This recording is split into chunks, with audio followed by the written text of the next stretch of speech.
muchísimo gusto compartir con ustedes y llevar también a todos la transmisión con motivo del grito de independencia que en 1810 encabezó el cura Miguel Hidalgo y Costilla.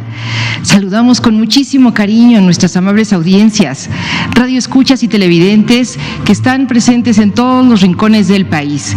Buemantzin, adelante. Muchas gracias, Rita, Guadalupe. Como decíamos, este es un esfuerzo de los canales 11, 14, 22, así como el Instituto Mexicano de la Radio, Radio Educación y Capital 21. Y por supuesto del Centro de Producción de Programas Informativos y Especiales, CEPROPIE. Gracias a todos por ser parte de esta transmisión. También saludamos a la Asociación de la Red México que se ha enlazado esta señal y en general a la radio y la televisión mexicana. Por supuesto que sí, a todos ellos muchas gracias, y es importante antes de iniciar con esta conmemoración nacional hacer un alto en el camino y recordar a las mexicanas y mexicanos que lamentablemente han perdido la vida debido a la pandemia por COVID-19 que afecta a nuestro país y por supuesto a todo el mundo, una crisis sanitaria que ha demandado la participación activa de todos como ciudadanos, como sociedad, pero especialmente, y queremos reconocer el trabajo y agradecerlo también, del personal médico, de los paramédicos, del personal de enfermería, del personal administrativo, de intendencia, que durante estos últimos meses han trabajado durante largas jornadas sin descanso en los hospitales.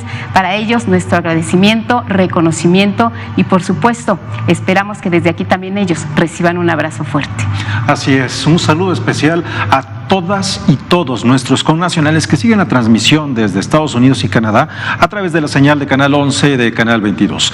Esta noche haremos un recorrido por los principales episodios y personajes que protagonizaron la lucha por la independencia de nuestro país. Hombres y mujeres que dieron todo de sí, sin cuya participación nunca se hubiera materializado esos ideales de independencia e igualdad. El suceso que rememoramos representa la primera piedra de la nación soberana que hoy es México. Además del grito de dolores, también conoceremos detalles de distintos personajes, facetas de sus vidas, su militancia en la causa insurgente y el contexto en que decidieron luchar por una patria libre. Y es que sabemos que nuestro país es una nación compuesta por un amplio mosaico de expresiones étnicas y sociales. Hay grupos que fueron progresivamente sumándose a la causa libertaria, encabezada por supuesto por el cura Miguel Hidalgo y Costilla. Esta es una lucha a la que se adhirieron activamente criollos, pueblos originarios, hubo mulatos, mestizos, todos hombres y mujeres que buscaban mejores condiciones de vida para ellos, para sus familias y ahora para nosotros, las futuras generaciones. El movimiento de independencia de México surgió en un contexto de transformación histórica internacional. De manera inicial hay que señalar que el mundo había atestiguado la Revolución Francesa y la Guerra de Independencia de Estados Unidos. ¿Qué les parece si vemos una cápsula sobre los principales sucesos registrados previamente en el contexto internacional y de manera especial ver qué es lo que pasaba en España en esos meses previos al 15 de septiembre de 1810?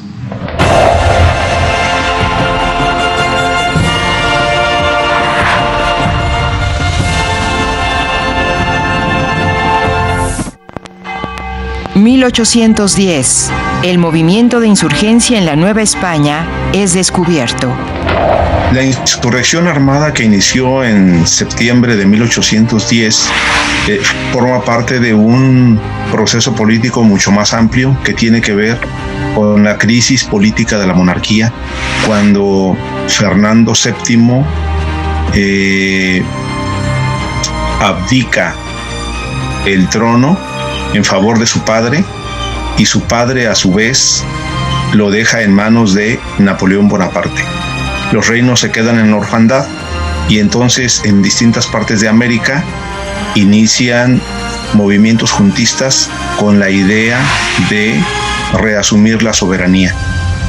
Pero lo que ocurre en 1810 es una insurrección armada que es resultado de profundas desigualdades y que van a ser encausadas por el cura Miguel Hidalgo en la parroquia de Dolores, aquel 16 de septiembre de ese año. La colonia lleva 3 siglos y España vive uno de los momentos más complicados de su historia. Los conflictos internos provocados por la invasión del ejército de Napoleón Bonaparte en 1808 llevaron al rey Carlos IV a abdicar en favor de su hijo Fernando VII. La Revolución Francesa, con sus principios de igualdad, libertad y fraternidad, se expande por Europa. En España, la invasión francesa triunfa. Al igual que su padre, Fernando VII se ve obligado a abdicar. Napoleón coloca en el trono español a su hermano mayor, José Bonaparte. Después de la herencia de la Revolución Francesa, pues empiezan a gestar muchas de las ideas de la Ilustración que van a llegar al continente americano y van a empezar a tener puntos de ebullición en distintas zonas de nuestro continente. Van a ser una importante influencia de esas ideas, pero bueno, también vamos a encontrar aspectos políticos dentro de otras zonas. En este momento Haití, por ejemplo, ya se había independizado en 1804, estamos hablando, ¿no? Muchas veces lo tenemos fuera de contexto, pero Haití ya se había logrado separar de Francia, así es que ya no va a ser un producto alejado, no va a ser un proceso alejado, responde a un contexto global y sobre todo a las demandas en el interior de la Nueva España. En América, Estados Unidos es una joven nación que establece una república representativa, democrática y liberal, que había conseguido su independencia de Inglaterra en 1776. La invasión napoleónica de España, el derrocamiento del rey y la resistencia popular española tienen un fuerte impacto en las colonias iberoamericanas, incluida la Nueva España. El 10 de agosto de 1809, la Junta Soberana de Quito proclama la independencia de los territorios de Quito. El 25 de mayo de 1810, el Virreinato de Río de la Plata constituye su primera junta de gobierno conformada por americanos. Y 2 meses después, el 20 de julio, Colombia inicia la lucha por su independencia de España.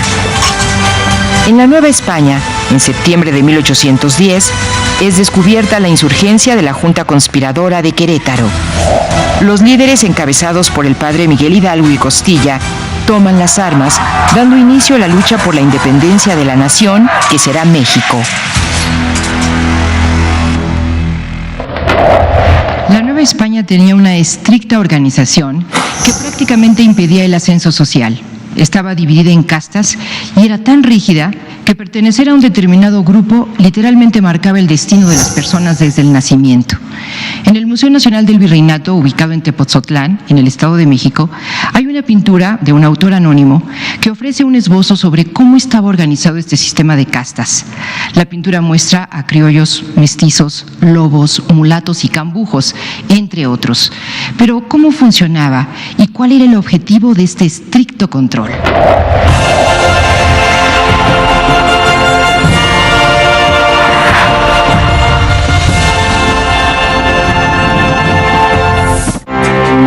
La Nueva España tenía un complejo sistema de clases sociales impuesto por la corona española. El color de la piel determinaba en aquella época la posición social del individuo y no cualquier persona podía acceder a una profesión como ser abogado, ser militar o ser clérigo. Cuando concluye la lucha por la independencia, esto aparentemente va a terminar en el papel porque se dice que todos somos iguales, pero en los hechos siguieron existiendo las desigualdades. Esto originó y propició una mezcla de razas y de ahí ocurrió una estratificación, el surgimiento de diferentes castas. Entonces aluden fundamentalmente a aquella población que se mezcló, ¿sí? Y que no tiene un estatus jurídico similar al de los indios, organizados en pueblos de indios con sus gobiernos propios, por eso se llaman repúblicas de indios, y obviamente diferenciados de los españoles.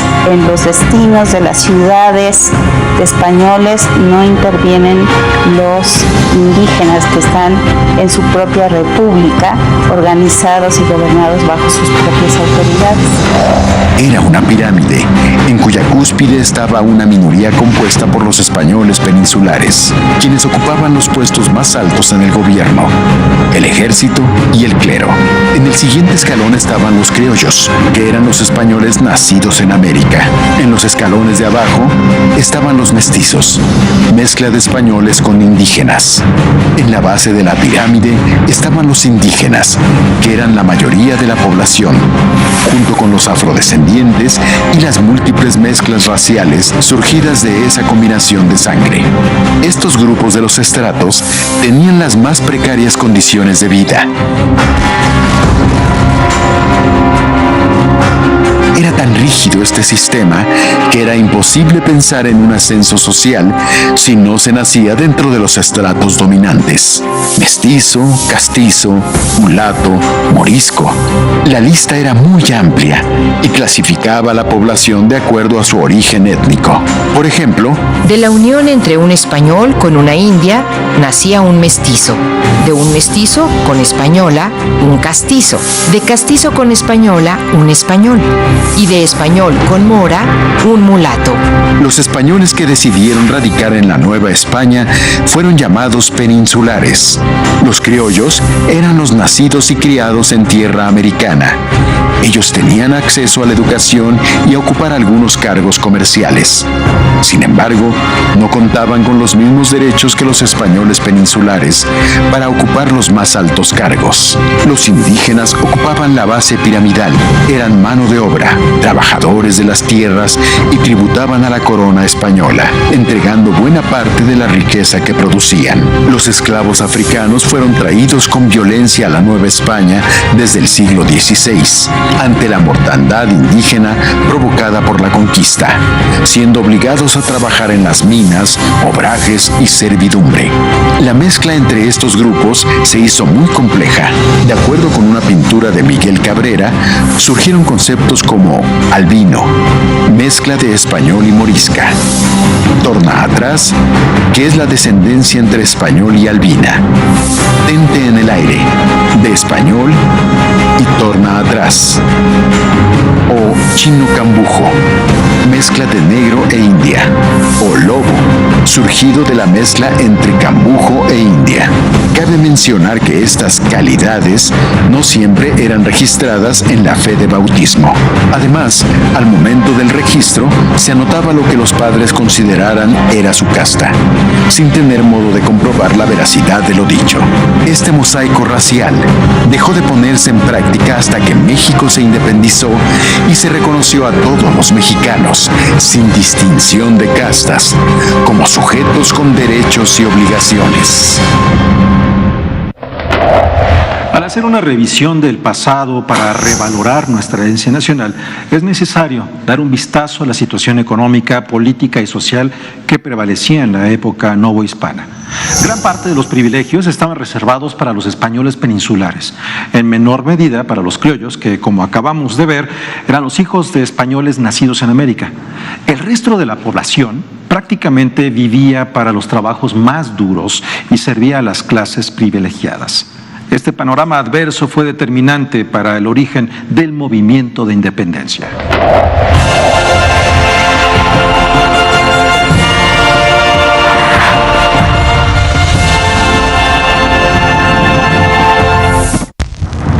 Los habitantes de lo que ahora es México llevaban 300 años de vivir oprimidos por España cuando el movimiento de independencia comenzó a gestarse.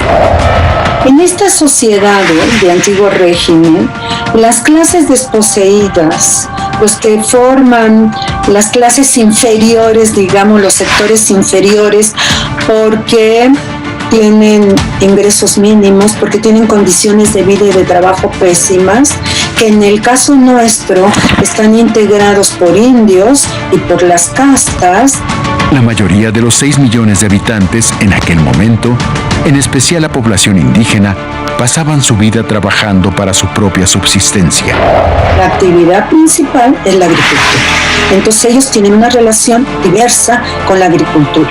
Pero después estos mismos individuos van a trabajar en la otra actividad que es muy importante para la economía novohispana. Me refiero a la minería, que en esa época, en 1810, está concentrada en el norte, digamos, de lo que era la Nueva España, Guanajuato, Zacatecas, principalmente. En la Nueva España, la minería era la actividad económica más importante, controlada por un poderoso gremio de mineros españoles. Se explotaban principalmente yacimientos de oro y plata, extrayendo enormes riquezas que, a fines del siglo XVIII, representaron las 2/3 partes de toda la riqueza producida por sus colonias americanas. En contraste, los trabajadores vivían en la pobreza, afectados por enfermedades laborales y carentes de todo derecho. Muchos de ellos se sumaron a las filas insurgentes. Los indios y las castas van a trabajar en construir el andamiaje de las minas, pero van a trabajar en los obrajes que cerca de las minas se van construyendo para alimentar a toda la población, ¿no? Y también va a haber en los obrajes, ahí se van a distinguir no solamente las castas, sino ahí se van a distinguir también los esclavos. Sus ingresos pues son mínimos, la verdad, ¿no? Son sectores que no tienen derechos, que no tienen posibilidades de una vida digna, y por ello ellos son las bases del ejército insurgente.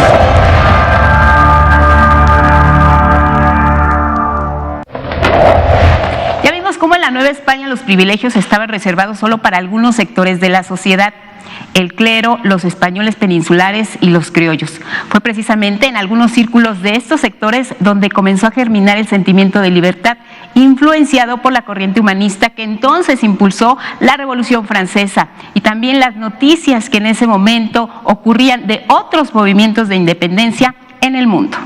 Así es, Guadalupe, y es precisamente en ese momento en donde adquieren un papel fundamental los criollos, quienes a pesar de su ascendencia española se veían impedidos para acceder a posiciones de primer orden, tanto en la administración pública como en el clero. Son ellos, precisamente, quienes comenzarán a recibir noticias sobre las transformaciones que había en el extranjero, sobre movimientos rebeldes y los incipientes avances tecnológicos.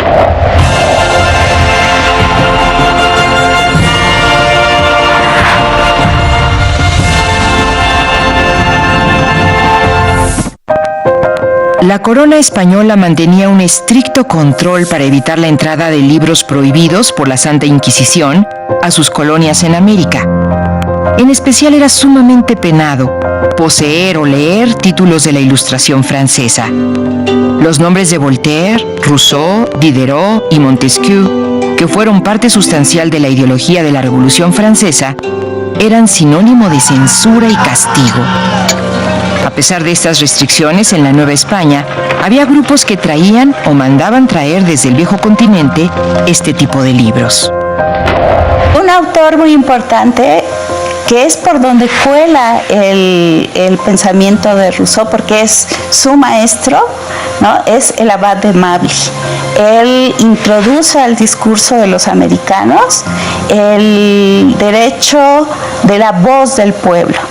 Y la voz del pueblo se entiende como la capacidad de cada miembro de una comunidad política a poner en cuestión las leyes que por el curso del tiempo han caducado y son inadecuadas, y el derecho de los pueblos a reformular su legislación, reformular los criterios bajo los cuales quieren mantenerse unidos.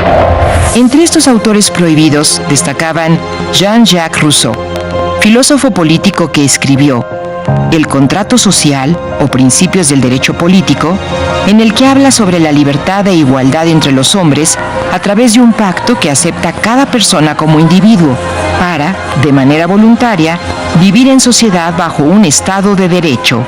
Este libro comprende 4 volúmenes en los que sostiene que todos los hombres nacen libres e iguales por naturaleza.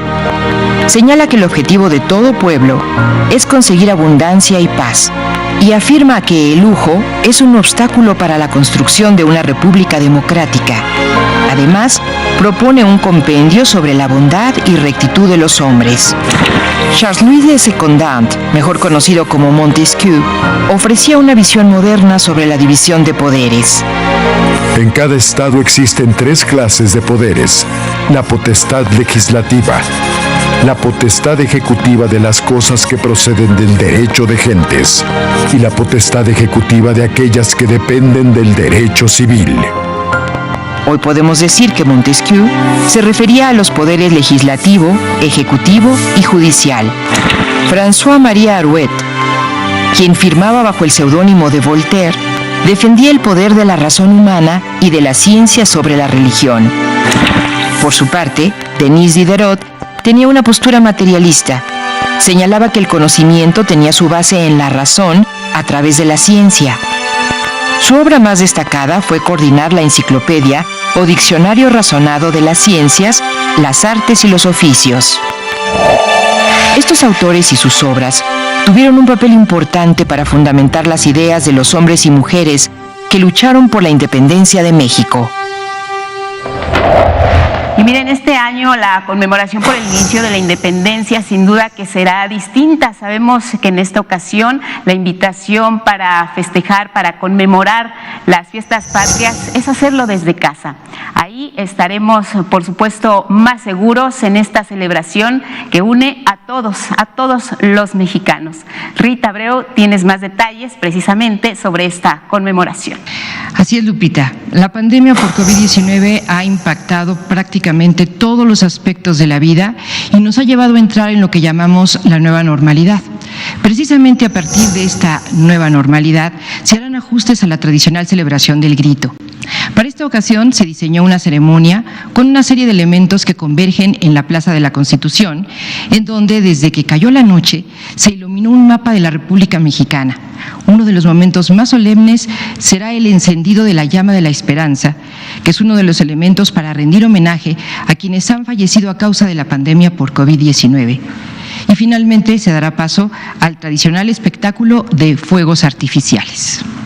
Muchas gracias Rita por estos comentarios. Ya vimos más o menos cómo se va a desarrollar esta ceremonia. Cambia la forma, pero no el fondo, porque los personajes que nos dieron patria siguen siendo parte de lo más relevante en esta noche. Hablemos del cura Hidalgo, por ejemplo. Sobre él se han escrito cientos de libros, hay relatos orales, hay documentales, incluso novelas y películas, además de algunas obras de teatro.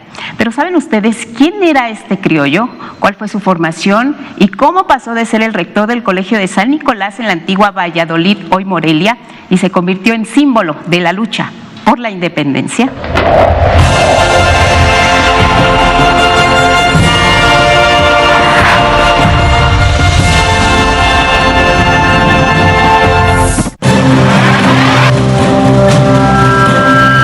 Miguel Hidalgo y Costilla, el padre de la patria, conoció de primera mano las condiciones de vida que los habitantes de la Nueva España tenían gracias a su trabajo parroquial.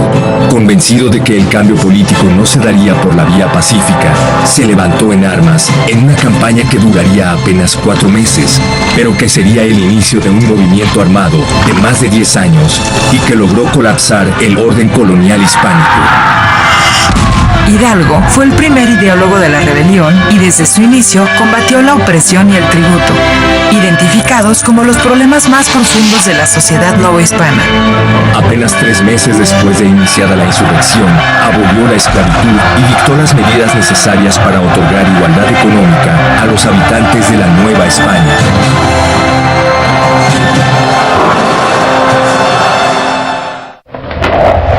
El cura Miguel Hidalgo y Costilla es uno de los protagonistas de la lucha de independencia.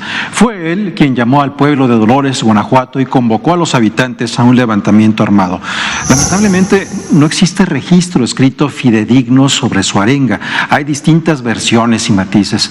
Entonces, ¿cómo sabemos qué fue lo que gritó el padre de la patria la madrugada del 16 de septiembre de 1810?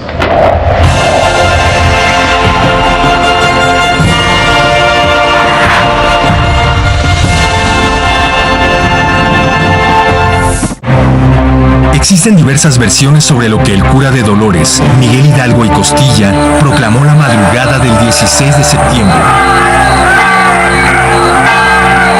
Según el español Manuel Abad y Queipo, quien fue obispo de Michoacán, dijo: Viva Fernando VII y muera el mal gobierno. Según un testigo, las palabras de Hidalgo fueron: No existe ya para nosotros ni el rey ni los tributos. Llegó el momento de nuestra emancipación. Ha sonado la hora de nuestra libertad. Fray Diego de Bringas, en un sermón predicado en Guanajuato el 7 de diciembre de 1810, señaló que el padre de la patria exclamó: La patria nos llama a su defensa. ¡Viva la América! ¡Viva Fernando VII! ¡Viva la religión! ¡Y mueran los gachupines! Según Juan Aldama, quien fue un insurgente que participó la noche del grito, dijo: ¡Viva Fernando VII! ¡Viva América! ¡Viva la religión! ¡Y muera el mal gobierno! Finalmente, Servando Teresa de Mier afirmó en 1813 que lo que gritó el cura Hidalgo fue: ¡Viva la Virgen de Guadalupe! ¡Viva Fernando VII!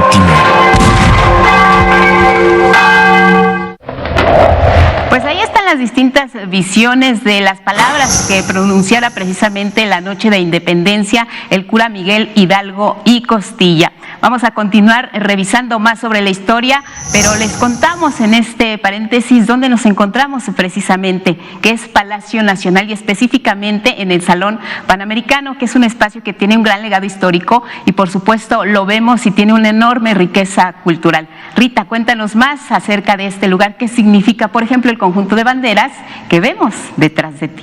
Pues Guadalupe Huemantzin, amigos, se trata de un salón que es patrimonio de todos los mexicanos y que tiene una larga e interesante historia. Para hablar de ello hay que remontarnos a inicios del siglo pasado, pues entre octubre de 1901 y enero de 1902, México fue sede del segundo Congreso Panamericano.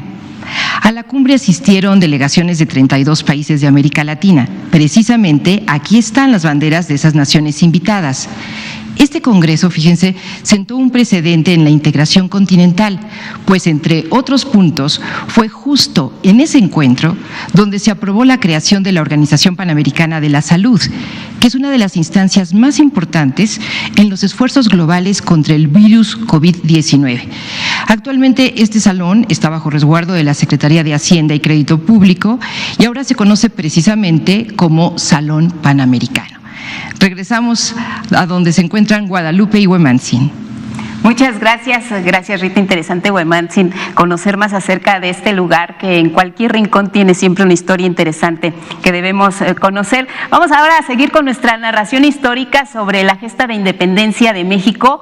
Uno de los principales postulados de este movimiento insurgente era la noción de igualdad y equidad. Precisamente este movimiento se caracterizó por una amplia participación de las mujeres. ¿Saben quién es María Josefa Crescencia Ortiz Telles Girón? Sí, la corregidora, heredera de una antigua y noble familia española y esposa del entonces corregidor de Querétaro, Miguel Domínguez. Vamos a ver más detalles sobre su historia.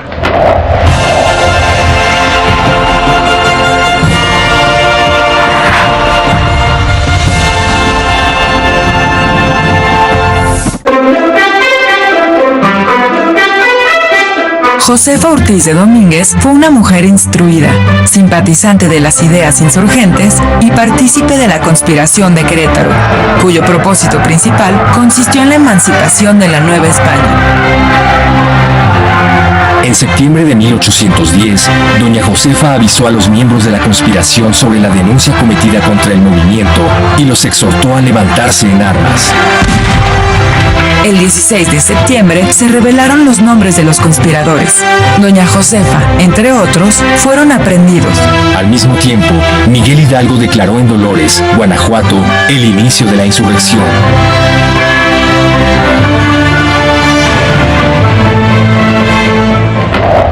Además de Josefa Ortiz, hubo otra mujer a quien por su contribución a la causa independentista se le nombró Benemérita Madre de la Patria. Y me refiero, ahí va el nombre, María de la Soledad Leona Camila Vicario Fernández de San Salvador.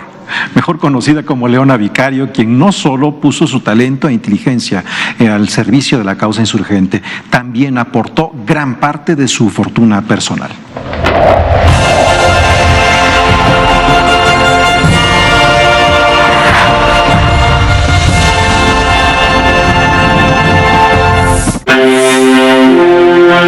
Leona Vicario fue una de las figuras más destacadas en la lucha por la independencia.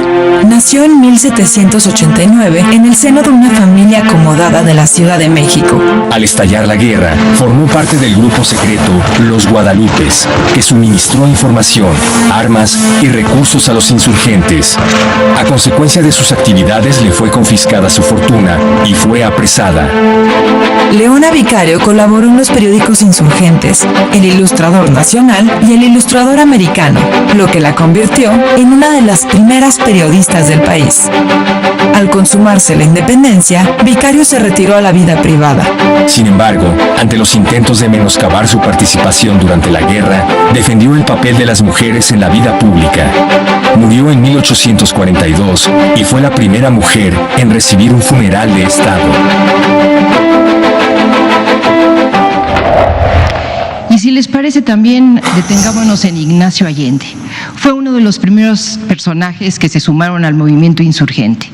La historia de Allende es digna de destacar, pues participó en la lucha de independencia a pesar de disfrutar de una posición económica ciertamente acomodada y un promisorio futuro en el ejército virreinal, en donde llegó a ser capitán del regimiento de dragones de la Reina en San Miguel el Grande, Guanajuato. Les invito a conocer su historia.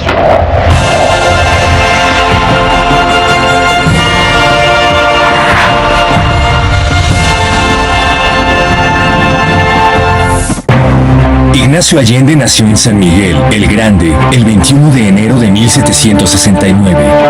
Miembro de distinguida familia, en su juventud se caracterizó por su valentía y arrojo, cualidades que lo llevaron a elegir la vocación militar.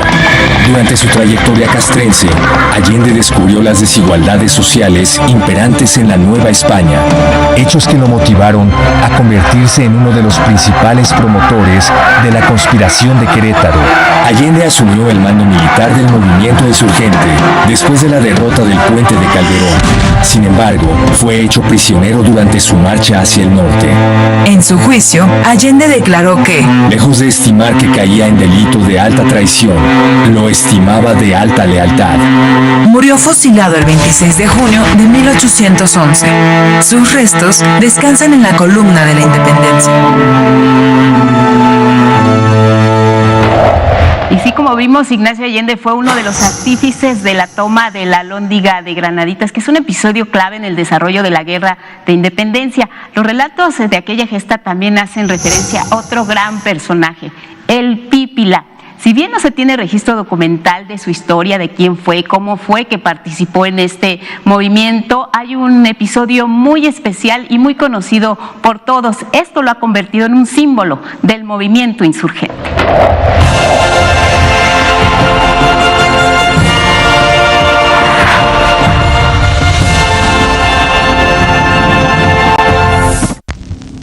Después del emblemático Grito de Dolores, Miguel Hidalgo y Costilla dirigió al naciente ejército independentista hacia la ciudad de Guanajuato. En su ruta pasó por Atotonilco, San Miguel el Grande, o San Miguel de Allende, Celaya, Salamanca e Irapuato. El viernes 28 de septiembre de 1810, las fuerzas insurgentes, conformadas por más de 10,000 personas, llegaron a la ciudad de Guanajuato, que estaba bajo el mando del intendente Juan Antonio de Riaño. El control de la capital guanajuatense era fundamental para el movimiento rebelde. Hidalgo se estableció en el cuartel del Príncipe y envió un mensaje a su antiguo amigo, el intendente Riaño, para que entregara la ciudad de manera pacífica. Vuestra Señoría, se servirá manifestar estas ideas a los europeos que se han reunido en esa alhóndiga, para que resuelvan si se declaran por enemigos o convienen en quedar en calidad de prisioneros, recibiendo un trato humano y benigno, como lo están experimentando los que traemos en nuestra compañía, hasta que se consiga la insinuada libertad e independencia. Ignacio Allende coordinó el despliegue del ejército insurgente con el objetivo de de tomar la Alhóndiga de Granaditas, donde el intendente, los súbditos europeos y buena parte de la población se había refugiado. El ataque duró varias horas. En la refriega cayó muerto Riaño. Sin embargo, las fuerzas insurgentes no lograban tomar control de la fortificación. Es entonces cuando, de acuerdo con las crónicas, varios insurgentes intentaron incendiar la puerta principal de la Alhóndiga. La tradición oral señala que entre ellos se encontraba Juan José de los Reyes Martínez, mejor conocido como el Pípila, un trabajador de las minas que se había unido al movimiento. Si bien no hay evidencia de una orden directa de Hidalgo al Pípila, hay registro de que la puerta de la Alhóndiga fue quemada, abriendo paso a los insurgentes. Los relatos identifican al Pípila como un hombre fornido, indígena, forjado al calor del trabajo en las minas. Su apodo tendría origen en la similitud de su piel, manchada por la viruela, con la piel de los guajolotes, que en esa zona del país son conocidos como pípilas. La acción del Pípila alentó a los miles de combatientes insurgentes, que pudieron tomar la fortaleza y tomar el control de la ciudad de Guanajuato, consolidando la lucha independentista. Hemos visto así como la guerra de independencia duró poco más de una década. A lo largo de esos años hubo distintas etapas y liderazgos. Tras el fusilamiento de Miguel Hidalgo y Costilla, el movimiento encontró en otro sacerdote una nueva guía. Nos referimos, por supuesto, a José María Morelos y Pavón, un personaje muy cercano a Hidalgo desde que ingresó al colegio de San Nicolás.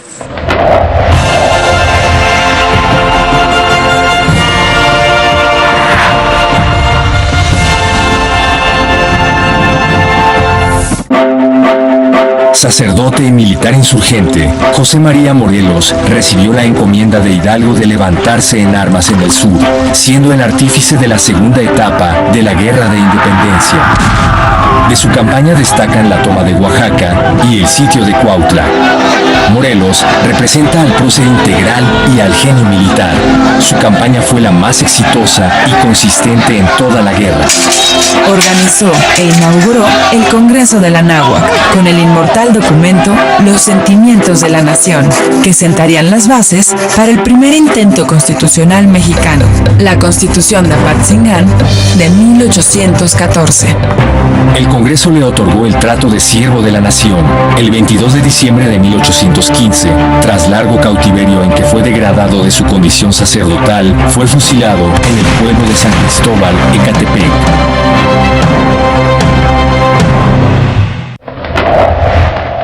Los Sentimientos de la Nación, escrito por Morelos, se convirtió en uno de los documentos fundamentales de la causa independentista. Este texto, presentado durante el Congreso de Anáhuac, que también conocemos como el Congreso de Chilpancingo en 1813, deja ver una de las principales características de la causa insurgente, una fuerte esencia humanista que encontró su base en el concepto de igualdad ante la ley.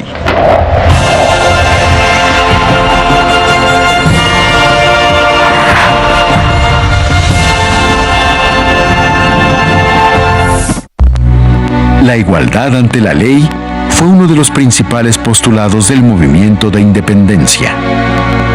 Tras la ejecución de Miguel Hidalgo e Ignacio Allende en 1811, José María Morelos y Pavón continuó con la campaña armada contra la corona española.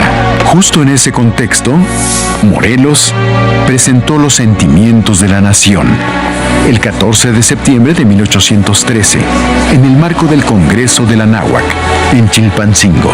Entre otros puntos, este documento estableció la igualdad de todos ante la ley. Ahí ya hay un planteamiento más desarrollado desde el punto de vista social, ¿no? Es un documento muy grande, de muchos puntos, y hay una parte social que recoge lo que hizo Hidalgo, pero hay un desarrollo mayor, por ejemplo, todo esto de que esa famosa frase que seguimos usando ahora, porque además es muy bonita, ¿no? Que los gobiernos pues establezcan medidas que moderen la opulencia y la indigencia, ¿no? Es decir, eso es una declaración maravillosa, que va contra la desigualdad, ¿no? O sea, reducir la desigualdad que hay abismal entre los más ricos y los más pobres. Posteriormente, en 1814, el Decreto Constitucional para la Libertad de la América Mexicana, o Constitución de Apatzingán, establece otro de los principios fundamentales de la igualdad ante la ley. Señala que se consideran ciudadanos de esta América todos los nacidos en ella. La ley debe de ser igual para todos. Queremos una sociedad en donde desde el punto de vista del Estado, pida leyes para todos.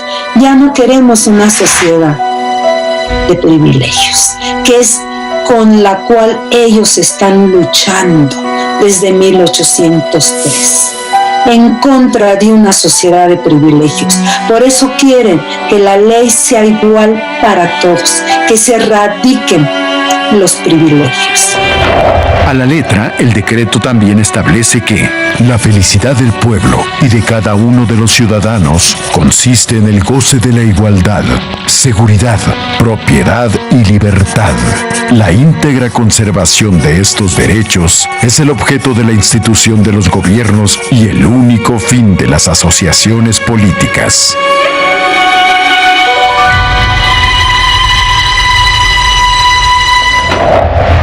Pero la mayor parte de las fuerzas independentistas estaban integradas por pueblo humilde, campesinos, arrieros, herreros.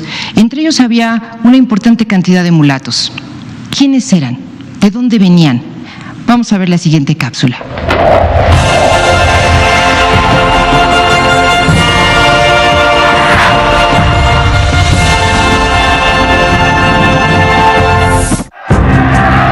La corona española impuso en sus colonias americanas un rígido sistema de castas como un método de dominación y control de la sociedad.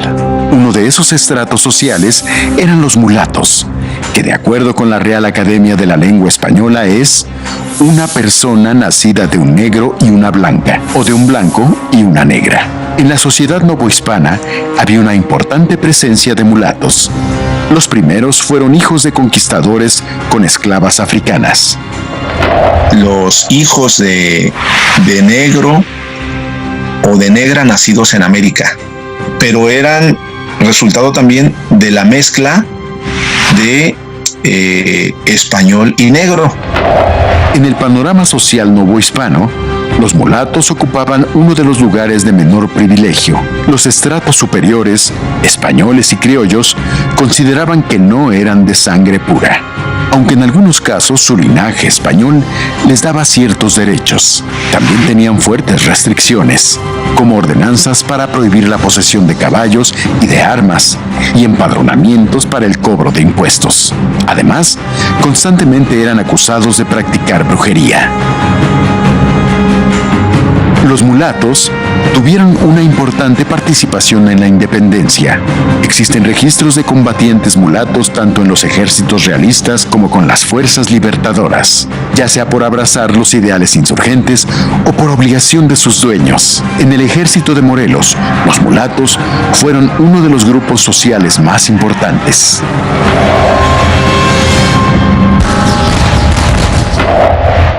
Ya vimos la historia de los mulatos, pero sin duda nuestro país tiene otra deuda histórica con una comunidad afrodescendiente, no solo por su participación en esta gesta de independencia, sino también por la añeja falta de inclusión y oportunidades en que vive gran parte de los poco más de 1.2 millones de mexicanos afrodescendientes que hoy también son parte de nuestra historia.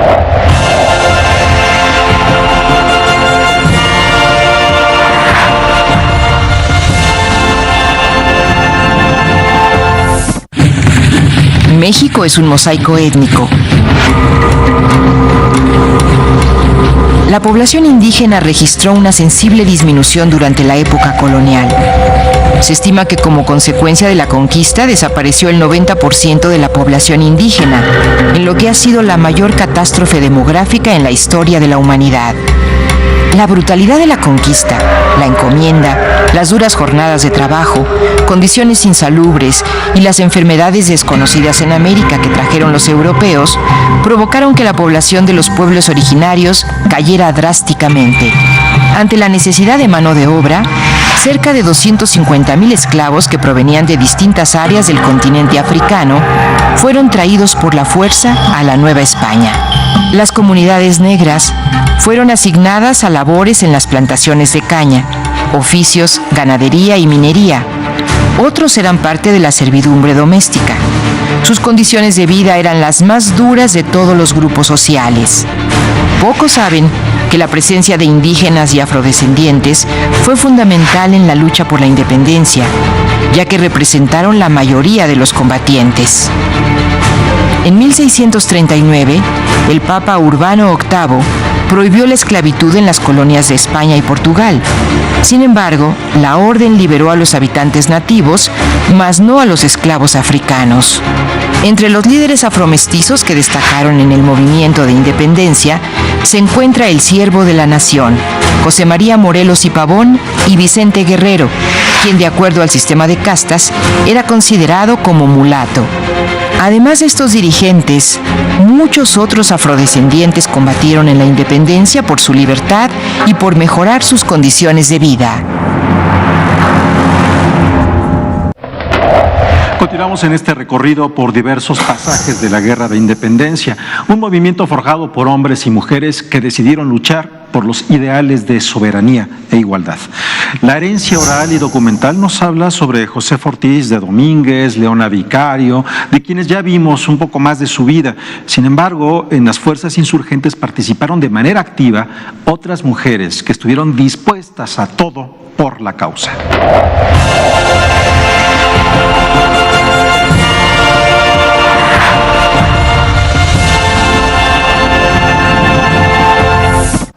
A principios del siglo XIX, la imagen de la mujer ideal distinguía a las privilegiadas que lograban instruirse, lo mismo en artes e idiomas, que en bordados y el arte culinario. Era aquella que asistía a misa los domingos y tenía impecable comportamiento ante la sociedad. Delicada, amable, sumisa. Pero en la realidad, muchas novohispanas fueron más allá de las limitaciones impuestas y se desenvolvieron en los negocios a grande y pequeña escala. Participaban en las discusiones políticas y organizaban iniciativas de caridad para amplios sectores de la sociedad. Mujeres inteligentes, estrategas, seductoras, libertadoras, patriotas, incluso combatientes. Mujeres cuya participación fue fundamental para alcanzar la emancipación de la patria mexicana. Entre las más reconocidas se encuentran Leona Vicario y Josefa Ortiz, protagonistas de primera línea de la gesta de independencia, y cuyos nombres resonaron entre sus contemporáneos y llegaron hasta nuestros días. Las mujeres en la independencia, hay que decir que es un sector que recientemente se está trabajando. Tradicionalmente ha estado marginado bajo la creencia y el prejuicio de que las mujeres se mantenían en su casa y no opinaban en la cuestión pública. Sin embargo, está demostrado que hay una gran cantidad de mujeres que colaboraron de diferentes formas en el movimiento general, digamos, primero de insurgencia y después de independencia propiamente dicha. Por ejemplo, Agustín de Iturbide dice que las mujeres causan mayor males que incluso aquellos que andan agavillados, ¿no? También tenemos, por ejemplo, en la zona de Sultepec un bando donde el encargado de la zona le decía, ¿saben qué? Necesitamos más refuerzos porque en Sultepec no hay una mujer que no sea una verdadera insurgenta. Es decir, tenemos testimonios incluso de las propias autoridades realistas donde están alertando de esta participación, donde están diciendo, ¿saben qué? No hay mayor peligro para los soldados que las mujeres se dediquen a seducirlos. Otra vez repito, no solamente en la parte sexual que también se pudo haber dado, pero también en la parte de convencimiento. Entonces, seducción de tropa va a ser ese delito al que más cargos hubo para mujeres. Los esfuerzos para visibilizar a aquellas mujeres que nos dieron patria han develado algunos nombres. Altagracia Mercado, a quien se conoce como la heroína de Huichapan, con sus propios recursos conformó un pequeño ejército al que comandó venciendo en batalla a los realistas. En uno de los enfrentamientos su batallón fue derrotado. Se dice que ella continuó sola en combate contra el enemigo. Ante este acto de valentía, el coronel a cargo de la tropa española ordenó que bajaran las armas, argumentando que mujeres como ella no deberían morir. Altagracia fue remitida a la Ciudad de México y condenada a 4 años de trabajos en la cárcel. Antonia Nava de Catalán, la generala, se sumó al contingente que dirigía su esposo, Nicolás de Catalán, luego de la integración del Congreso de Chilpancingo en 1813. La división comandada por Nava protegió al Congreso hasta su disolución en 1816 y en febrero de 1817 ocupó el cargo de lugarteniente en el ejército del general Nicolás Bravo. Ese año, estando en el sitio de Jaliaca, sufrieron hambre y se decidió diezmar la tropa, dando muerte a algunos soldados. Se dice que Antonia, acompañada por otras 2 mujeres, se presentó ante Nicolás Bravo y dijo: no podemos pelear, pero podemos servir de alimento. He aquí nuestros cuerpos que pueden repartirse como ración a los soldados. Ante tal determinación, Nava conminó a la tropa que intentaran romper el cerco. Mejor morir peleando que aceptar el sacrificio de soldados. La tropa tuvo nuevos bríos para luchar y rompieron el sitio en la noche del 14 de marzo de 1817. Gertrudis Bocanegra fungió como espía y formó parte de una red de comunicación entre las principales sedes de la rebelión en los complicados días que siguieron a la muerte de Morelos. Al ser descubierta, el ejército realista la aprisionó. Fue enjuiciada y sentenciada a muerte por traición a la patria. Fue fusilada en Pátzcuaro el 11 de octubre de 1817. De muchas otras, hay pocos detalles. A María Manuela Molina se le concedió el cargo de capitana por su pericia y valor en batalla. En 1813 hizo un viaje de más de 100 leguas para unirse a la campaña de Morelos para la toma del fuerte de Acapulco. María Luisa Martínez, comerciante michoacana, dirigía una pequeña tienda en la cual se expendían productos de primera necesidad que abastecía a la región. Entre 1815 y 1816, junto con su esposo, Esteban García Rojas, se declaró abiertamente partidaria de la insurgencia. La función principal que desempeñó María Luisa fue proporcionar informes a los rebeldes, quienes con el pretexto de comprar mercancías, adquirían también noticias sobre los movimientos del enemigo. Ella fue descubierta y apresada en al menos 2 ocasiones en que logró salvarse.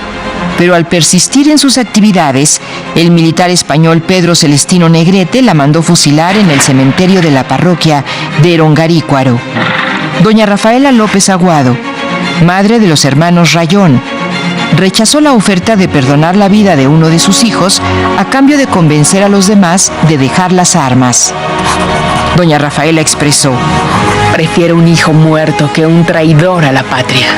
Son 210 años del inicio del movimiento insurgente y apenas se conoce una mínima parte de la participación que tuvieron las mujeres. Sigue pendiente la deuda histórica para con ellas y otros protagonistas como niños, indígenas, afrodescendientes y demás. Conforme avanzan las investigaciones, se colocan nuevas piezas del rompecabezas histórico. De lo que no hay duda es que sin estos personajes, sin nombre y sin rostro, no podríamos hoy celebrar nuestro México independiente. Y así es como nos vamos acercando a conocer la historia de los distintos personajes que participaron en esta gesta de independencia. Y ahí siempre estuvieron las mujeres. Escuchábamos hace un momento hablar de Rafaela López Aguado, que es madre de Ignacio López Rayón, sin duda uno de los colaboradores más cercanos del cura.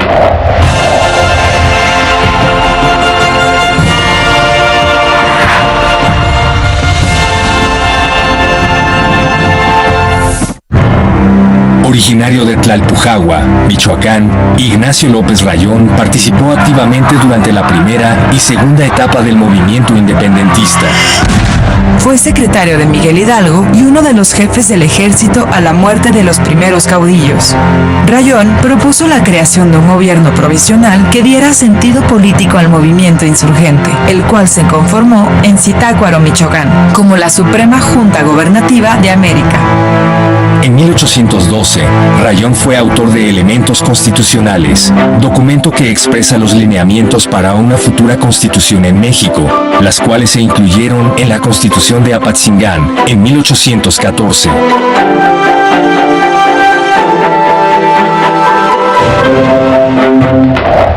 Desde el inicio del movimiento insurgente, los principales líderes fueron estructurando sus demandas y exigencias. Una de ellas fue el fin de la esclavitud, que el mismo cura Hidalgo estableció en un decreto promulgado durante los primeros meses del movimiento armado.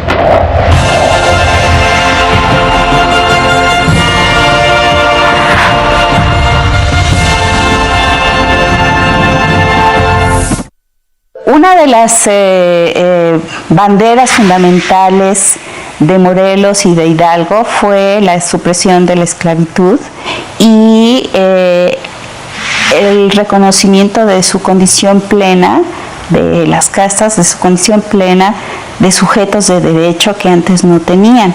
Entonces, algunos, estoy simplificando bastante, pero en algunas poblaciones, por ejemplo, los mulatos que se incorporaron, los pardos que se incorporaron al ejército, que formaron milicias específicas para la defensa, por ejemplo, de la costa del Golfo de México, que era asediada por el contrabando, ahí adquirieron derechos.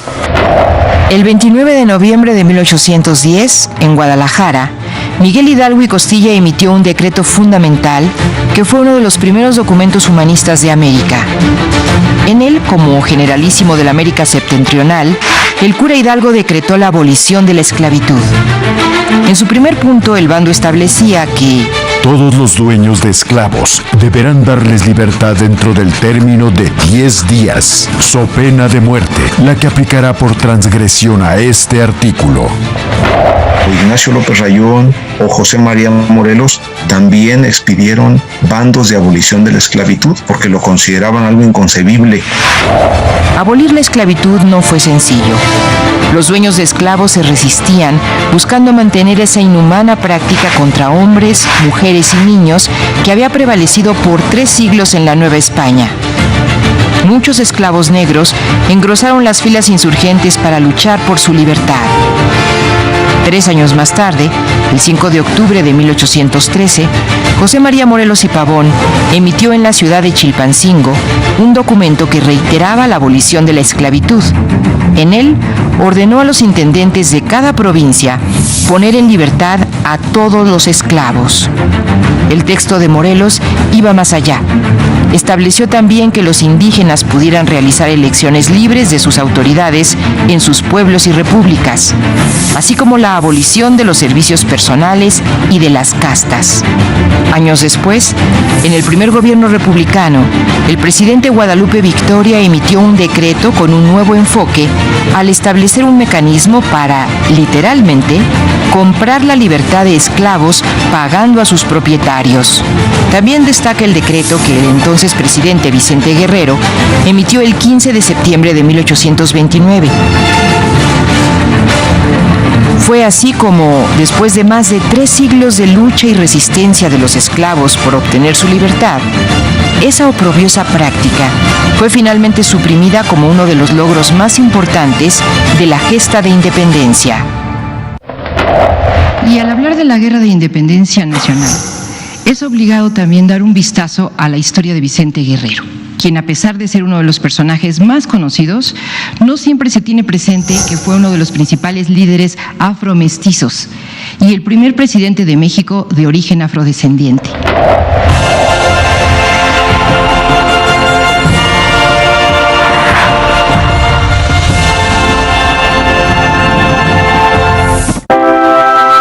Vicente Guerrero se sumó al movimiento insurgente en 1810 bajo el mando de José María Morelos y Hermenegildo Galeana. Durante su vida como arriero, había logrado conocer los intrincados caminos de la Sierra Madre del Sur. Aprendió la lengua náhuatl, lo que le permitió comprender diversas necesidades y preocupaciones de la población. Tras la muerte de Morelos, Guerrero se convirtió en jefe de los ejércitos insurgentes del sur del país. Ante la tenacidad que había demostrado este líder insurgente y la incapacidad de Agustín de Iturbide de convencerlo de que se rindiera, este le propuso conciliar fuerzas para terminar con la guerra. Vicente Guerrero aceptó suscribir el Plan de Iguala ante la posibilidad de alcanzar la independencia total de España. Fue el segundo presidente de México.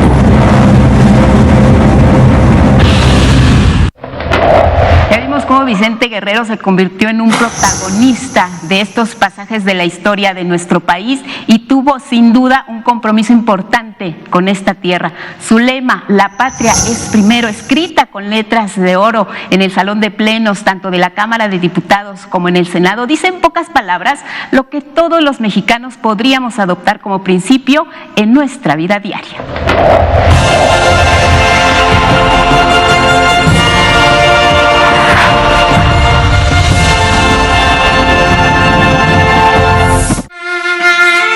Tras la muerte de José María Morelos y Pavón, surge en el sur un líder que contra todo pronóstico logró mantener la lucha insurgente, Vicente Guerrero. Por lo anterior, el virrey Juan Ruiz de Apodaca decide ofrecerle un conveniente indulto a cambio de rendirse. Cuando las fuerzas realistas localizan al padre de Vicente Guerrero, le pidieron que encontrara a su hijo y le informara que las autoridades de la Nueva España, además del indulto, le otorgarían un puesto en la milicia. La historia dice que de rodillas, Pedro Guerrero pidió a su hijo que depusiera las armas y dejara la lucha independentista, a lo que el jefe insurgente respondió: Señores, este es mi padre que ha venido a ofrecerme el perdón de los españoles y un trabajo como general español. Yo siempre lo he respetado, pero la patria es primero. Continuamos en esta transmisión que tiene para todos ustedes la televisión pública en la ceremonia por la independencia. Estamos en el Palacio Nacional, que es uno de los recintos con mayor historia del país. Una construcción que inició siendo la residencia de Hernán Cortés y luego pasó al poder de la corona española. Y hoy es la casa de todos los mexicanos. Sus muros resguardan un sinfín de anécdotas. Por ejemplo, aquí a unos pasos murió el presidente Benito Juárez. De hecho, su habitación está conservada tal y como lucía cuando él la habitaba. Aquí también se tomó la famosa fotografía de Francisco Villa sentado en la silla presidencial junto a un Emiliano Zapata que lo veía con cierta distancia y bajo ninguna ocasión quiso tomar ese lugar. Vamos a conocer un poco más de la historia de la sede del Poder Ejecutivo Federal.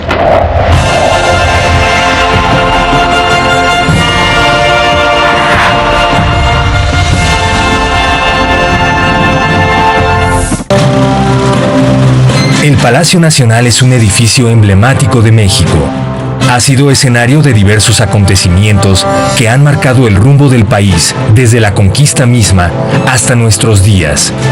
Donde hoy se ubica Palacio Nacional, estaban las Casas Viejas o Palacio de Moctezuma Xocoyotzin. Realizada la conquista por los españoles, en 1522 dio inicio la construcción del edificio que hoy conocemos como Palacio Nacional y que fue en un primer momento la residencia de Hernán Cortés y posteriormente de los virreyes de la Nueva España. Tras consumarse la independencia, fue sede de los tres poderes de la Unión durante la mayor parte del siglo XIX. Dicho inmueble fue también residencia oficial de la mayoría de los mandatarios del México independiente hasta 1884. El presidente Porfirio Díaz decide trasladarse al castillo de Chapultepec, por lo que el emblemático Alcázar se convirtió en la residencia oficial de los presidentes de la República hasta 1934. Cuando el presidente presidente Lázaro Cárdenas cambia su lugar de residencia como primer mandatario a un rancho inmediato al bosque de Chapultepec, al cual denominaban La Hormiga, y que después sería conocido como Los Pinos. Así, los presidentes de la República de nuestro país, durante los 209 años como nación independiente, han tenido su residencia oficial en 3 lugares principalmente: Palacio Nacional entre 1822 y 1884, Castillo de Chapultepec de 1884 hasta 1934 y Los Pinos de 1934 hasta el año 2018, regresando la residencia oficial del Ejecutivo a su primera sede, Palacio Nacional. Es así como desde el inicio de la gesta de independencia los insurgentes impulsaron 2 valores fundamentales para construir una sociedad que ya no siguiera bajo el dominio de la España peninsular.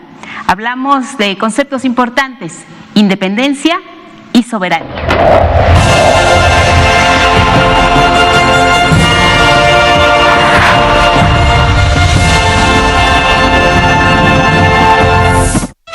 El tema de la independencia se fue construyendo desde el año de 1808, a partir de esa coyuntura de la crisis política, en donde la gente que hablaba de independencia pensaban en independizarse de España mientras España estuviera en poder de los franceses, pero no romper con la monarquía católica. Cuando inicia la Revolución Armada en septiembre de 1810, esa idea de independencia sigue prevaleciendo en la mayoría de la población, pero en algunas personas, empezando por Miguel Hidalgo y algunos de sus sucesores, la idea de independencia ya fue planteada como ruptura total con España y con la monarquía. En octubre de 1813, con la proclamación del Acta de Independencia por el Congreso que Morelos convocó en Chilpancingo. Ahí entonces claramente se reivindica el derecho de ejercicio para los americanos de la náhuac, los americanos del septentrión. Se reivindica el derecho de autogobernarse con plena soberanía. La lucha por la independencia de México encuentra en el Plan de Iguala y los Tratados de Córdoba 2 de sus fundamentos más importantes. Después de 11 años de guerra, en la que ni los insurgentes ni los realistas habían podido vencer a sus adversarios, el 24 de febrero de 1821, Agustín de Iturbide firmó el Plan de Iguala, documento que unió a las fuerzas realistas e insurgentes en un mismo frente, el Ejército Trigarante, que impulsó los principios de religión, unión e independencia. Al frente de un ejército valiente y resuelto, he proclamado la independencia de la América septentrional. Es ya libre, es ya señora de sí misma. Ya no reconoce ni depende de la España ni de otra nación alguna. Saludadla todos como independientes. El plan estableció la igualdad de todas las personas. La lucha continuó. 6 meses después se concretó la firma de los Tratados de Córdoba por Agustín de Iturbide como primer jefe del Ejército Imperial Mexicano de las 3 Garantías y por Juan de O'Donoghue en su calidad de teniente general de los ejércitos de España. El documento declaraba la independencia de México y la retirada de las tropas españolas. Esta América se reconocerá por nación soberana e independiente y se llamará en lo sucesivo Imperio Mexicano. El gobierno del imperio será monárquico constitucional moderado. Será llamado a reinar en el Imperio Mexicano, en primer lugar, el señor don Fernando VII, rey católico de España. El emperador fijará su corte en México, que será la capital del imperio. De este modo, con la entrada del ejército trigarante a la Ciudad de México, el 27 de septiembre de 1821 se consumó la independencia de México. A continuación se instauró la regencia del Imperio Mexicano de 3 personas, encabezada por Agustín de Iturbide, quien en mayo de 1822 fue investido como emperador. Los primeros años independientes del efímero Imperio Mexicano se caracterizaron por graves conflictos políticos entre monarquistas y republicanos y una aguda crisis económica, política, social y cultural. Iturbide, después de que había disuelto al Congreso, fue derrocado. Se estableció una república. Se convocó a un Congreso Constituyente, el cual, en 1824, aprobó una constitución política en la que se establecía que México sería una república independiente y soberana y contaría con 3 poderes: legislativo, ejecutivo y judicial. Ese año, el Congreso llamó a elecciones presidenciales. Cada legislatura local debía proponer a 2 candidatos y el que obtuviera el mayor número de votos sería declarado presidente. El honor fue para Guadalupe Victoria, quien asumió como primer presidente de México el 10 de octubre de 1824, dando un nuevo rumbo a la naciente República Mexicana.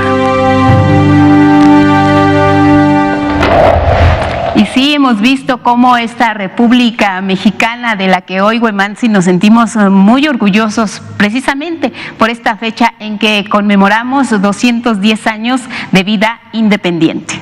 Así es, Guadalupe, esta es una conmemoración importante para todos nosotros porque significa no solamente reunirnos y compartir, pese a la sana distancia, el momento de la fundación de nuestro país, también nos permite, y eso siempre oportuno, reflexionar sobre los distintos procesos que nos han llevado hasta este momento. Hemos visto los pasajes de nuestra historia, los héroes que participaron, las mujeres que también lucharon de par en par con los hombres que nos dieron y nos heredaron lo que hoy somos como país, un pueblo del que verdaderamente nos sentimos orgullosos por su cultura, por su historia, por lo que ha significado para las futuras generaciones hablar de una nación soberana e independiente. Así que sí, tenemos hoy que celebrar, conmemorar esta fecha tan importante en nuestro calendario y también, por supuesto, recordar que esta pandemia ha cambiado la vida de todos y, sin embargo, hoy los mexicanos hemos sabido salir adelante. Bueno, en la circunstancia que tú estás describiendo, precisamente toma una relevancia especial ver el contorno del mapa de la República Mexicana dibujado en la Plaza de la Constitución, en la explanada que llamamos la plancha del Zócalo. Ahí, pues imagínate cómo reluce a través de esta incandescencia el contorno, un contorno en el que nos reconocemos, que nos representa, un contorno que nos significa diversidad, la diversidad lingüística, la biocultural, la diversidad étnica, la diversidad ideológica que conforman nuestro país. Es muy emocionante ver el mapa dibujado en esta extensión del centro de México. Así que paso la palabra a Huemantzin Rodríguez para que también concluya todo lo que significa esta ceremonia especial, un día especial del 15 de septiembre de la Fiesta del Grito. En unos momentos comenzará la ceremonia oficial del Grito de Independencia y los invitamos a que se queden con nosotros en esta transmisión que estamos teniendo los medios públicos.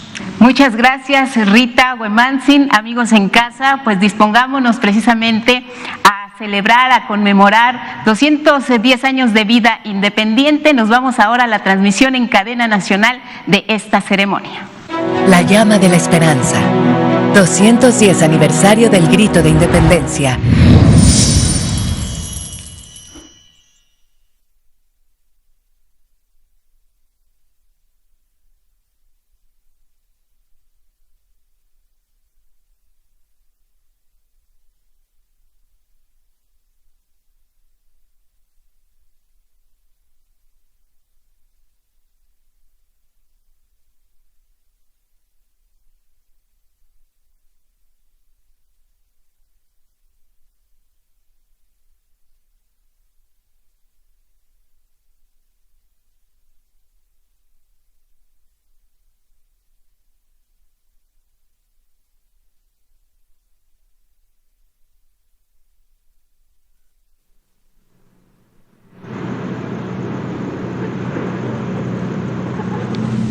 Esta noche de 15 de septiembre, así, Así luce la Plaza de la Constitución en el corazón del país. Está por iniciar la ceremonia del Grito de Independencia, uno de los momentos más importantes en la historia de México. La plancha del Zócalo se ha convertido hoy en un lienzo.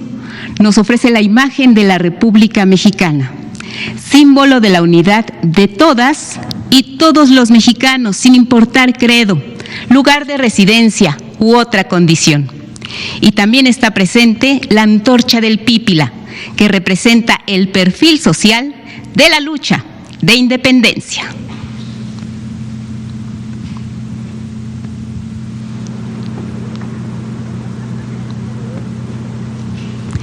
Bienvenidos, ¿cómo están? Buenas noches, estamos en esta transmisión nacional. Saludamos a todas y todos quienes siguen esta señal a través de radio, televisión o alguna plataforma digital en México y en todo el mundo. Se cumplen 210 años del inicio de la lucha por nuestra independencia, la conmemoración más importante para todas y todos los mexicanos.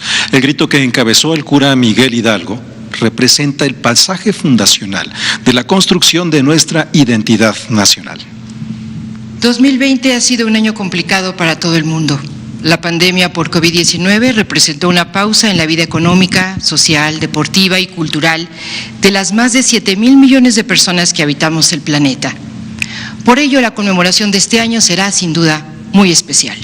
Será especial, será distinta, es un año atípico por lo que está ocurriendo, pero además sabemos que a lo largo de la historia la ceremonia del Grito de Independencia se ha enriquecido con el estilo que cada presidente le imprime. Pero ¿cuándo inició esta tradición que recuerda el llamado a levantarse en armas que hiciera en 1810 el cura Miguel Hidalgo y Costilla?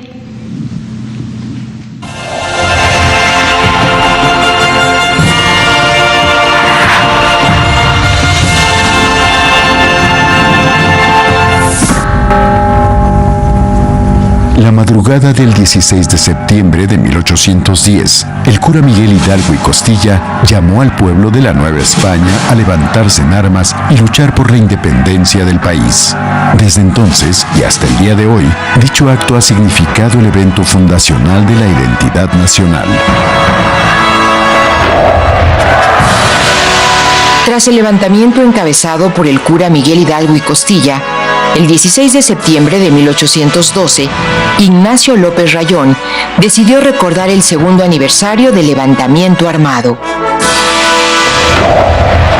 En septiembre de 1813, José María Morelos estableció en su artículo 23 de los Sentimientos de la Nación: se solemniza el día 16 de septiembre, todos los años, como el día aniversario en que se levantó la voz de independencia y nuestra santa libertad comenzó, recordando siempre el mérito del grande héroe, el señor don Miguel Hidalgo, y su compañero don Ignacio Allende.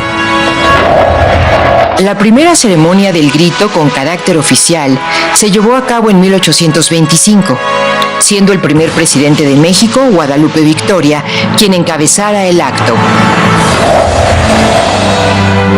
Fue el general Antonio López de Santa Anna, quien en 1843 estableció que fuera a las 11 de la noche de cada 15 de septiembre. Esto a pesar de que existe la creencia de que Porfirio Díaz cambió la celebración de la madrugada del 16 de septiembre a la noche del 15 para que la fiesta patria coincidiera con su cumpleaños. A partir de 1854, la celebración del grito tuvo un carácter más solemne. Tras un concurso para realizar la música y la letra de un himno a la patria, por primera vez se entonó el 16 de septiembre el himno nacional mexicano, compuesto por Francisco González Bocanegra y Jaime Nuno.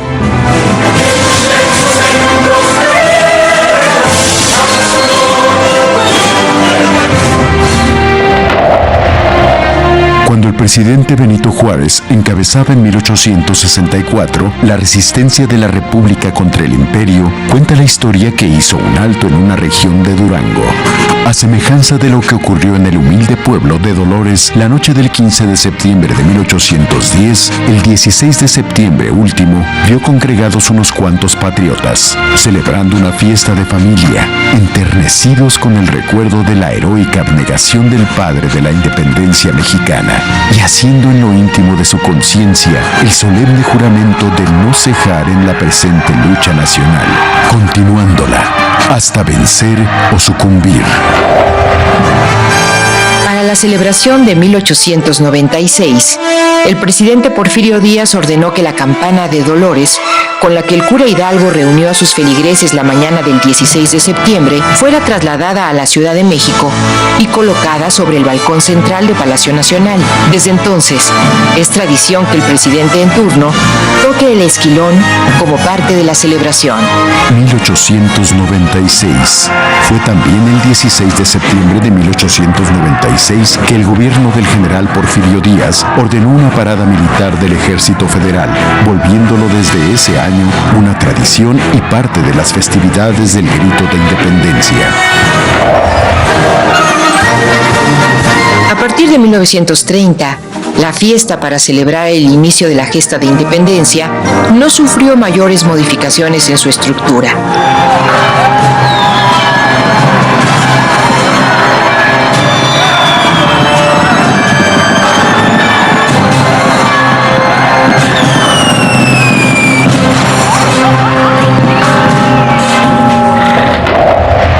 En 2019 se organizó un Festival de Culturas de México, con la participación de las 32 entidades federativas del país.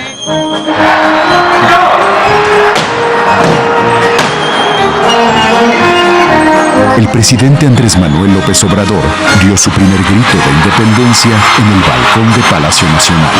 ¡Viva México! ¡Viva México!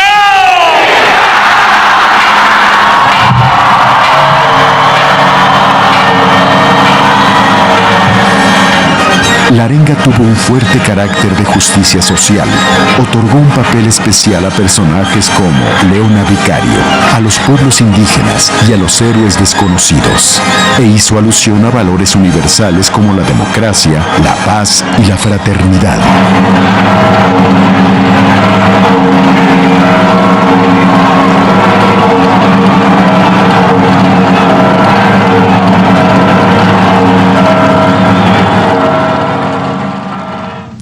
Este año, sin duda, la conmemoración será muy distinta a lo que vemos en estas imágenes, a lo que recuperamos, por supuesto, del grito del año pasado. Son 210 años del inicio de la lucha de independencia y se incorporan una serie de elementos nuevos. Por ejemplo, les comentamos que la Plaza de la Constitución se encuentra hoy llena de simbolismos. En primer lugar, la bandera de México, que ondea en el sitio en donde los mexicas encontraron al águila devorando una serpiente, imagen que hoy es nuestro escudo nacional. También en Guadalupe se aprecia el contorno del territorio del país, así como la antorcha del Pípila, símbolo de la revolución social, y la llama de la esperanza, gesto de un pueblo que está de pie y ve hacia el futuro. La ceremonia conmemorativa por el grito de independencia se lleva a cabo en el contexto de la nueva normalidad y la invitación a quedarse en casa y sumarse desde allí a la fiesta nacional. Y como esta mañana lo adelantó el presidente López Obrador, también habrá un momento solemne cuando se encienda la llama de la esperanza, símbolo de unidad y fraternidad que nos une a todas y a todos. Y hacia el final, la ceremonia dará paso al tradicional espectáculo de pirotecnia que caracteriza las fiestas en nuestro país, que es uno de los espectáculos o uno de los momentos también más gustados y disfrutables cuando vemos estas formas multicolores, poner el cielo, este manto oscuro con esos brillos y esa maravilla, y que ahora además estará acompañado con música de México. Prácticamente se hará un recorrido, igual como está el mapa de la República extendido en esta Plaza de la Constitución. Así también la música irá de norte a sur, recordándonos algunos sones, alguna música de mariachi que nos gusta tanto cantar en estas fiestas patrias. Por supuesto, presente ahí la llama de la esperanza, que es hoy lo que más nos debe unir como mexicanos. La esperanza de que como pueblo, como nación, tenemos el orgullo de un legado que nos hace siempre salir adelante. Y hoy, por supuesto, una plaza en donde la ausencia del pueblo de México hace notar la relevancia de su presencia. Y hoy en esta ceremonia se destacan estos elementos.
Puerta, 3 pasos al frente.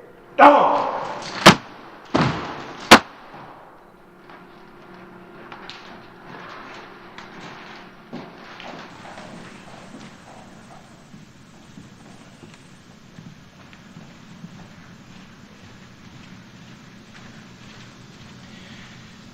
Mexicanas,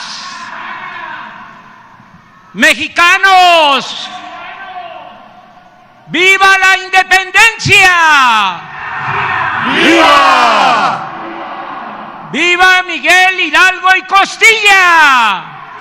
¡Viva! ¡Viva José María Morelos y Pavón! ¡Viva! ¡Viva Josefa Ortiz de Domínguez! ¡Viva! ¡Viva Ignacio Allende! ¡Viva! ¡Viva Leona Vicario! ¡Viva! ¡Viva el heroico pueblo de México! ¡Viva! ¡Vivan las comunidades indígenas! ¡Viva!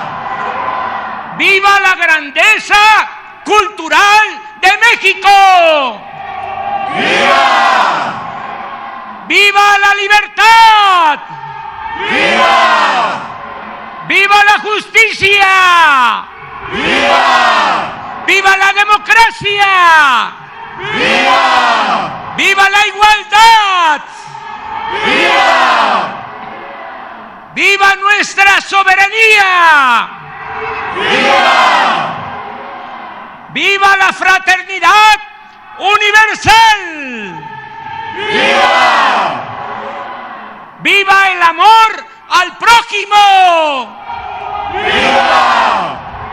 ¡Viva la esperanza en el porvenir! ¡Viva! ¡Viva México! ¡Viva! ¡Viva México! ¡Viva! ¡Viva México!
¿por qué me la están negando?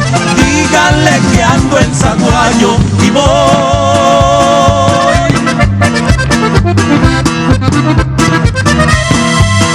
pa' Ciudad Hidalgo.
Precisamente esta ceremonia que acabamos de ver es lo que nos hace sentir muy orgullosos de lo que somos, de la herencia precisamente que hemos recibido hoy como mexicanos. Nos reconocemos en parte de la simbología de lo que ha ocurrido en los últimos minutos, el ver ahí los símbolos patrios, el ver ondear la bandera en todo su esplendor, el ver también el escudo nacional y escuchar sin duda nuestro himno.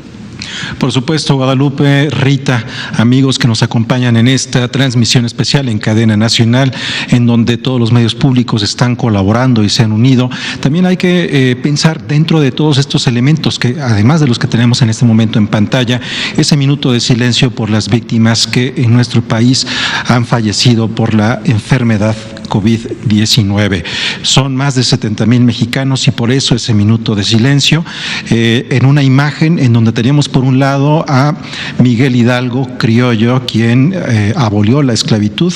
Del otro lado teníamos a José María Morelos y Pavón, mulato, que en el Congreso de Anáhuac o el Congreso de Chilpancingo habló de la igualdad de todos los mexicanos. Mulato también como Vicente Guerrero, uno de los presidentes de México, y también estaba un cuadro con Benito Juárez, de origen indígena, presidente de México, que durante su presidencia y el equipo con el que trabajó se generaron las leyes y se determinó el Estado mexicano que con el tiempo se ha desarrollado para hacer esto que estamos viendo precisamente ahora en esta imagen panorámica, la silueta de nuestra República Mexicana, justo en donde hemos padecido esta enfermedad en los últimos meses, como en todo el mundo, como en el continente americano, que ha pegado de manera fuerte, y que ojalá también esto nos motive a trabajar en conjunto y colaborar. No hay acto pequeño para enfrentar esta adversidad. Y desde luego que un lugar protagónico lo tiene la llama de la esperanza, que incluso se dibujó la palabra llama de la esperanza en esta plancha del Zócalo. Y bueno, ahí está este pebetero recordándonos que la unión, la esperanza, la constancia, el ir pensando que el otro, ya lo hacía también el presidente, lo mencionaba en las arengas, el otro es importante, al otro también lo tenemos que defender, cuidarlo a él es cuidarnos a nosotros. Creo que esa es una de las grandes lecciones también de este tiempo, de estos meses que hemos tenido para repensarnos y para saber que estamos unidos y que estos símbolos no solamente son un apego, pues digamos, de parte es decir, tenemos que tomar acciones también. Estos símbolos nos recuerdan también que las acciones ahí están pendientes y la llama de la esperanza nos recuerda también que estamos unidos en esta fiesta y siempre. Así es, y por todo ello y por lo que ha significado este día, por lo que hemos visto, por esta ceremonia de 210 años del inicio de nuestra independencia, siempre, por supuesto, valdrá la pena decir que viva México. Gracias, Güemantzin, Rita, amigos en casa, esta ha sido una transmisión especial con motivo del 210 aniversario del inicio de nuestra independencia. Que tengan una excelente noche. Hasta la próxima.